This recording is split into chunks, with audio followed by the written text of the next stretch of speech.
Taylor here, and welcome back to another session of Pellet Tech 101.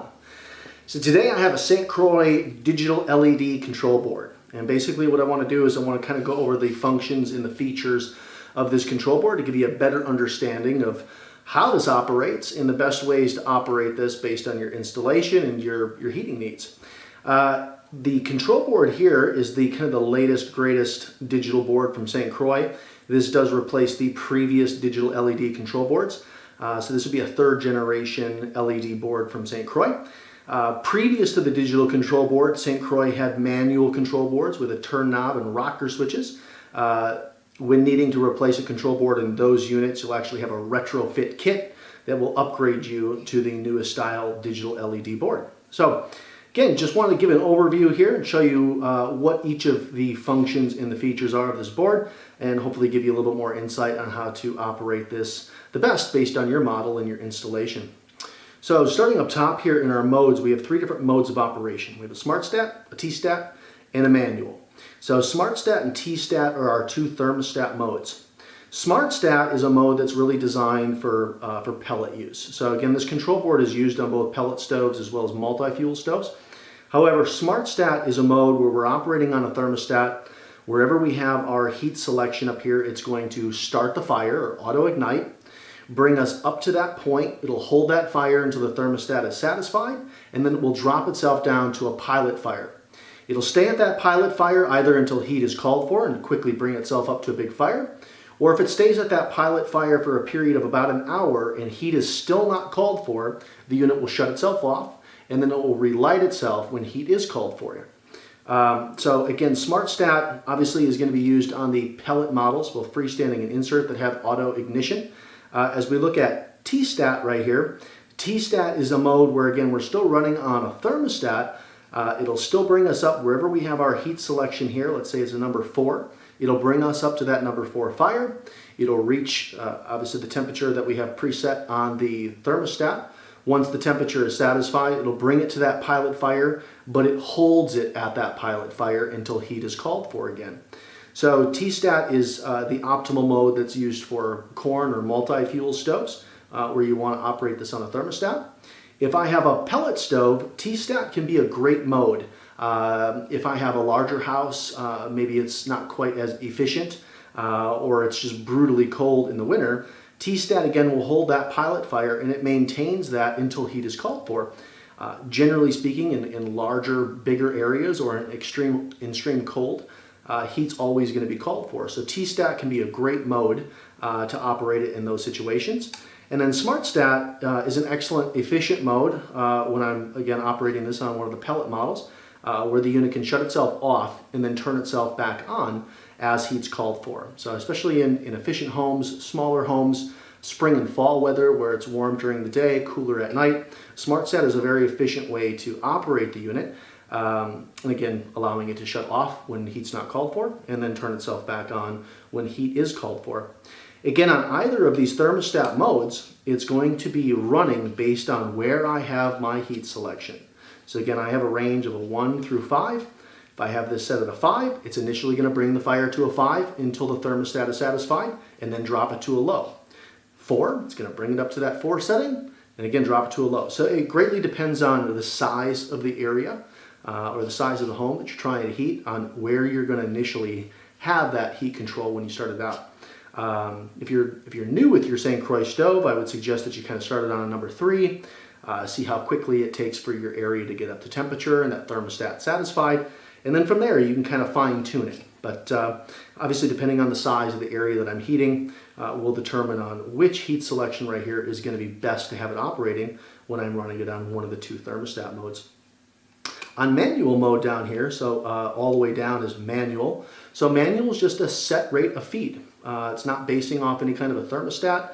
I'm basically just using my 1 through 5 right here to set up a predetermined heat output of the stove. So if I have it on 1, it's just going to feed at that very low pilot type fire. If I have it at 5, it's going to feed wide open, either until I adjust this up or down or until I shut the unit off. So a manual mode can be a great way of running the stove, whether you have a pellet or whether you have a corn or a multi-fuel.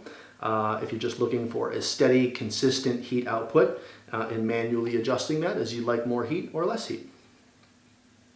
As we look at the on-off button here, so the on-off button, just as it says, it's going to turn the stove on, it's going to go through its startup cycle, and it's basically going to allow you to adjust your heat levels from 1 through 5.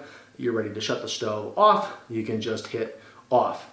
Now if you're running this on a Thermostat mode, again, because that has the ability of shutting the unit on and off, ideally you'll actually use your thermostat on SmartStat to go ahead and shut the unit down. So if you're running on SmartStat, you no longer want the unit to operate, just turn that thermostat down. It'll go down to a pilot fire for a short period of time, and then it will shut itself off. But especially with T-Stat and with manual mode, our on and off is basically going to turn our unit on and off. After it's been running, when I click off, the stove will actually stay burning for a period of time. So it's going to burn all the fuel out in the fire pot. The fans are going to continue to run until everything is cool. And then once everything is cool, it'll go ahead and it'll shut off all power to the unit. Depending on the stove and depending on the fuel I'm burning, that can be anywhere from 20 minutes to close to an hour when I shut the stove off before everything is completely shut off. But that's basically our on and off. As we look at our Agra Feed right here. So our Agra Feed is a setting where I can manually hold this down to feed more fuel into the unit. So a perfect example of when I might use an Agra Feed down here is if my hopper completely runs out of pellets and that auger shaft, which is about 12 inches long, needs to be primed, or fuel needs to be primed back in there. I can go ahead and obviously fill up my hopper, go ahead and turn the stove on, and then I can hold down this Agra Feed button to manually prime that auger. So until I actually start seeing pellets come down into the drop chute or into the fire pot, it's an easy way to kind of re-prime that auger.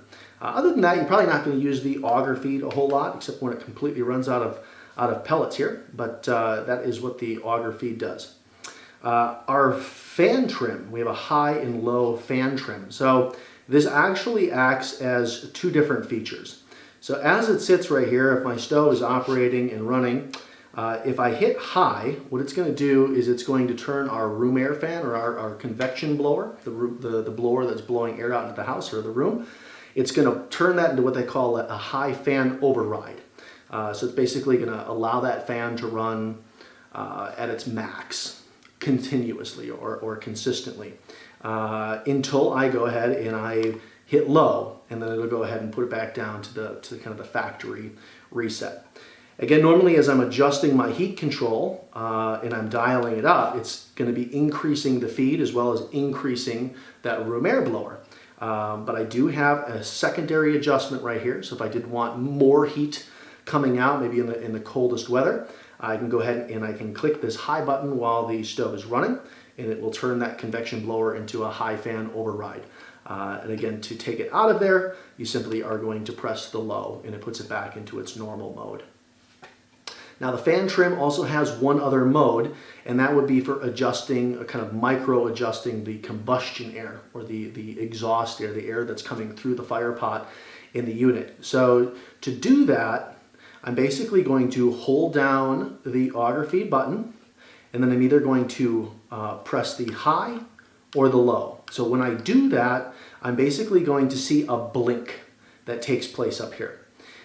So from factory, it's going to be set at a number 3. If I want to increase it, I hold that down and I press the high button, and you'll see it go to a 4. If I do it again, it'll go to a 5. On the low setting, so if I hold that down and I press low, again it'll back down. So essentially I have 2 settings up and I have 2 settings down. So when I do this, it's basically adjusting the voltage of our combustion fan by about 2.5 volts with each setting up. So 2.5 volts up, 2.5 volts up, so I can essentially go 5 volts higher, or I can go 5 volts lower. For the most part, where this is set from factory is where it needs to be for 98% of the installations out there. However, if I have my St. Croix installed where I'm in high elevation, or I'm in a situation where maybe I have a very long horizontal or vertical run of venting, we may need to make some adjustments right here to the voltage of that combustion fan. So that's how we do it. Again, we hold down the Agra Feed, and we push that high button, and again, you're going to see the default. You're going to see kind of the number 3. I can hold that down, press the high button, you'll see it go up to 4. Hold that down, press the high button, it'll go up to 5. Hold that down, press the low, and it'll go down. So again, it's adjusting our voltage by 2.5 volts either way as we look at that.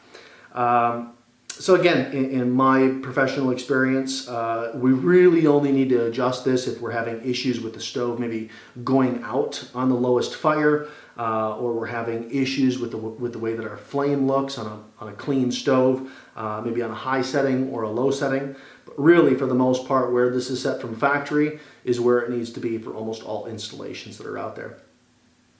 We do also have a kind of a micro adjustment or a micro setting to our feed control on this.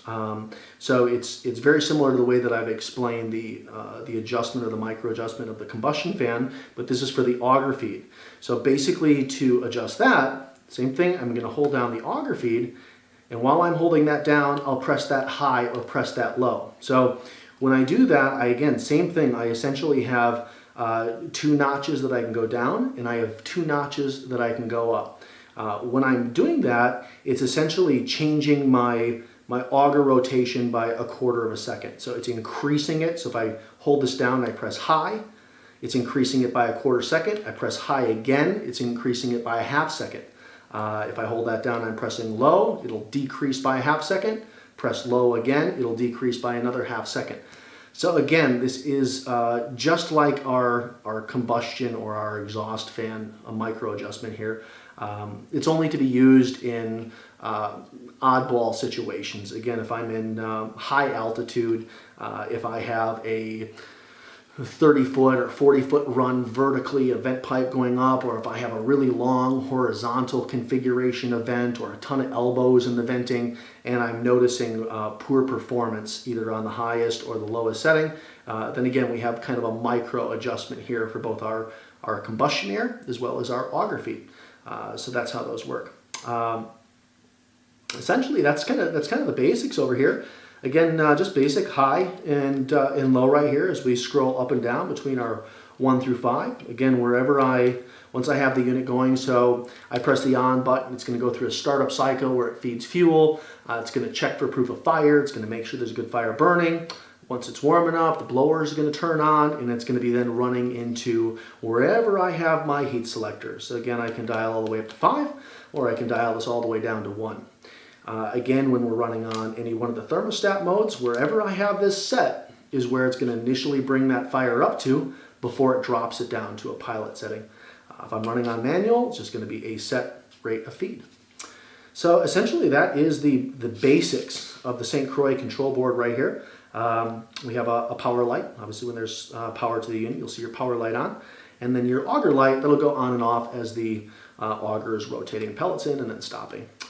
But that is kind of the basics of this. If you have specific questions or comments or need assistance, make a comment in the link below the video right here. We're always happy to assist, make sure everything is 100%.